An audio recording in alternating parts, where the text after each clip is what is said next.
Despite the overflow of humanity present for the Congress at the royal palace, the hall, where Keladry of Mindelan now walked, was deserted. There were no servants to be seen, no echo of the footsteps, laughter, or talk that filled the sprawling residence sounded here, only Kel's steps and the click of her dog's claws on the stone floor. They made an interesting pair. The 14-year-old girl was big for her age, 5 feet 9 inches tall, and dressed informally in breeches and shirt.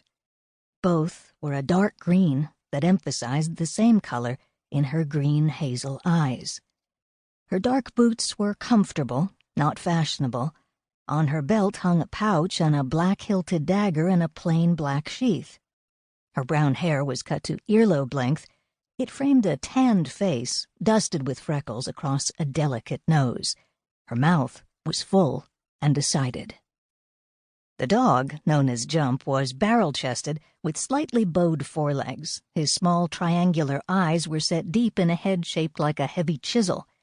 He was mostly white, but black splotches covered the end of his nose, his lone whole ear, and his rump. His tail plainly had been broken twice.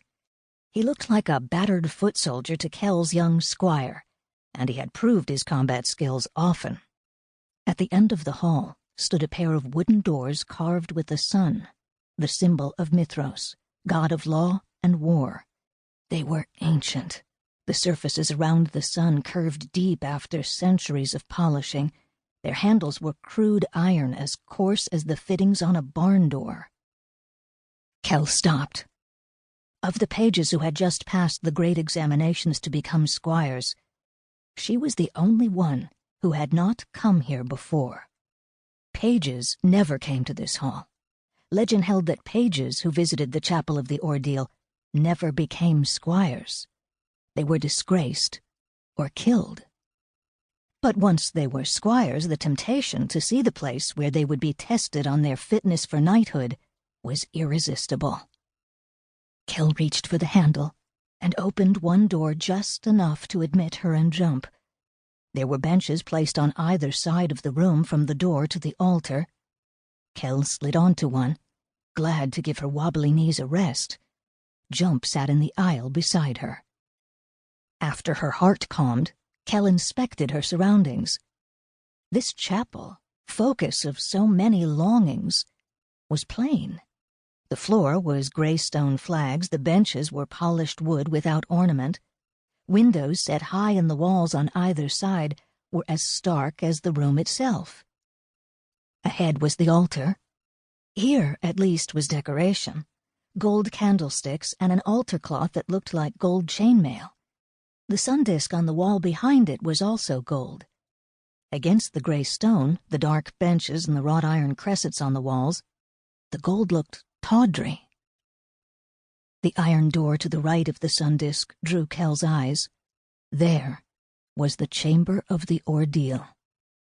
Generations of squires had entered it to experience something. None told what they saw. They were forbidden to speak of it.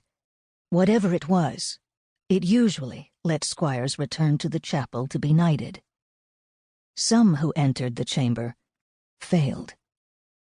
A yearmate of Kel's brother Anders had died 3 weeks after his ordeal without ever speaking.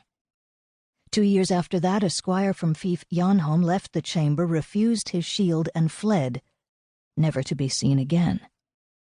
At midwinter in 453, months before the Immortals' War broke out, a squire went mad there. 5 months later, he escaped his family and drowned himself. The chamber is like a cutter of gemstones, Anders had told Kel once. It looks for your flaws and hammers them till you crack open. And that's all I, or anyone, will say about it. The iron door seemed almost separate from the wall, more real than its surroundings. Kel got to her feet, hesitated, then went to it.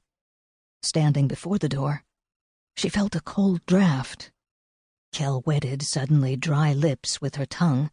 Jump whined. "I know what I'm doing," she told her dog, without conviction, and set her palm on the door.